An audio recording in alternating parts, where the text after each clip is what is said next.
हरे कृष्ण। नागानां च यथा शेषः पक्षिणां गरुडो यथा देवानां च यथा विष्णुर्वर्णानां ब्राह्मणो यथा वृक्षाणां च यथा अश्वत्थः पत्राणां तुलसी यथा व्रतानां च तथा गोप्यो वरा च एकादशी तिथिः।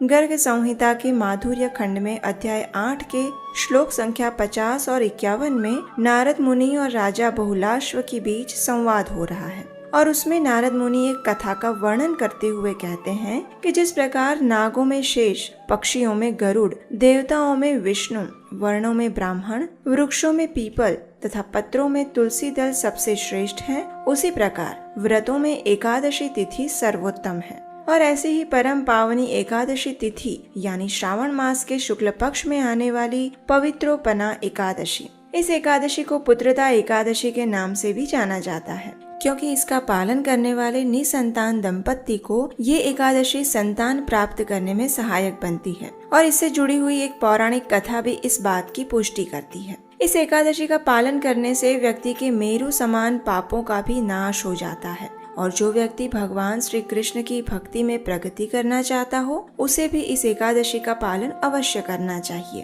तो चलिए परम भगवान श्री हरि को प्रिय इस पवित्र एकादशी के उपलक्ष्य में उसका महिमा गान करती हुई एक पौराणिक कथा का श्रवण करते हैं।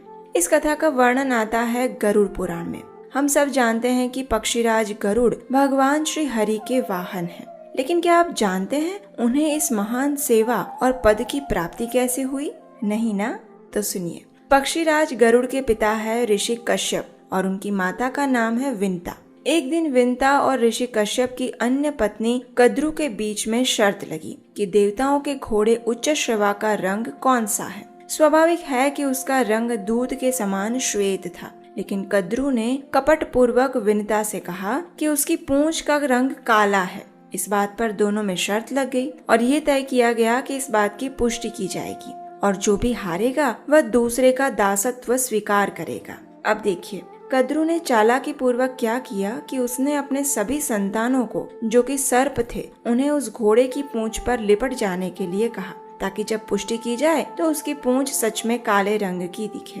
अपनी माता की आज्ञा पाते ही सभी सर्पों ने ऐसा किया और परिणाम स्वरूप गरुड़ की माता विनता ये शर्त हार गई और उन्हें कद्रु की दासी बनकर रहना पड़ा। इस बात से दुखी गरुड़ ने एक दिन निर्णय किया कि वे अपनी माता को इस दासत्व से मुक्त कराएंगे। इसलिए उन्होंने कद्रु से जाकर पूछा कि अपनी माता को दासत्व से मुक्त करने के लिए वे क्या कीमत चाहती है। तो कद्रु भी चालाक थी।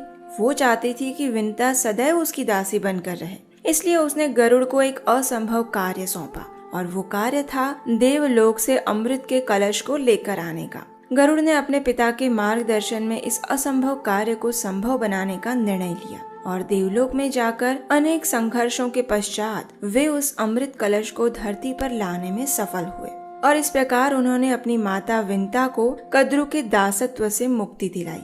जब भगवान श्री विष्णु ने गरुड़ के इस महान पराक्रम, असाधारण बुद्धि, चातुर्य और विनम्रता को देखा तो उन्होंने उसे अपने वाहन बनने का प्रस्ताव रखा। गरुड़ के लिए तो ये अत्यंत सौभाग्य की बात थी और उन्होंने बड़ी ही प्रसन्नता पूर्वक इस सेवा का स्वीकार किया।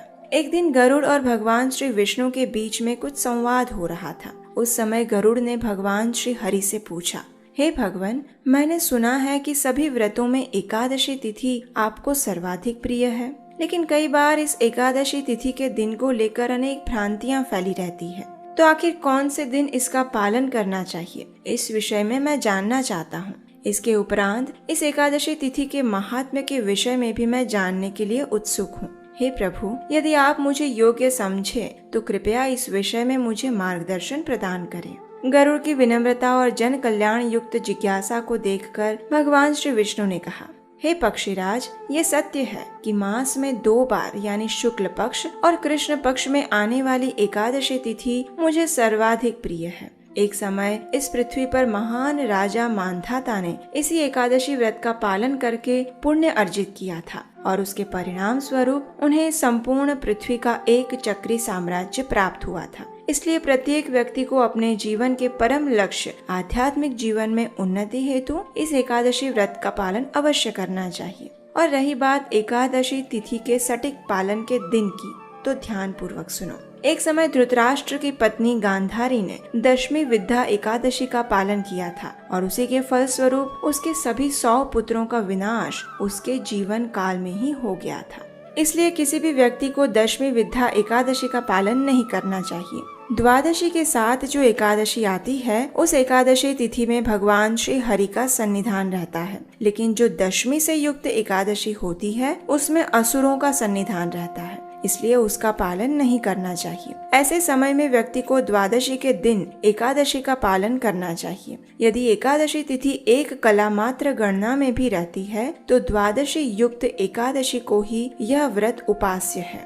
यदि कभी एकादशी, द्वादशी और विशेष रूप से त्रयोदशी तिथि भी एक ही दिन में आ जाती है तो इन तीनों तिथियों से मिश्रित यह तिथि व्रत करने योग्य होती है, क्योंकि ऐसी तिथि मांगलिक एवं सभी पापों का विनाश करने में सक्षम होती है। किंतु दशमी से युक्त एकादशी का व्रत कभी भी नहीं करना चाहिए। प्राचीन समय में महाराज रुक्मांगद भी एकादशी के दिन रात्रि में जागरण, भगवत कथा का श्रवण और भगवान श्री गदाधर विष्णु का पूजन करते हुए वर्ष की सभी एकादशियों का पालन करते थे और इसके फल स्वरूप उन्हें इस भौतिक जगत से मुक्ति प्राप्त हुई थी। और ऐसे ही परम मंगलाकारी एकादशी तिथि यानी श्रावण मास के शुक्ल पक्ष में आने वाली पवित्रोपना एकादशी से जुड़ी महत्वपूर्ण प्रमाणभूत जानकारी प्राप्त करने हेतु और एकादशी व्रत कथाओं को सुनने हेतु अगर अभी तक आपने अपने इस चैनल को सब्सक्राइब नहीं किया है तो जल्दी से कर लीजिए और इस कथा को अपने व्हाट्सएप ग्रुप में सभी को शेयर कर दीजिए।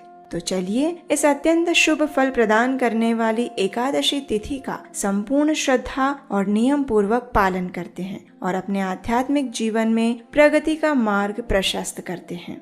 हरे कृष्णा।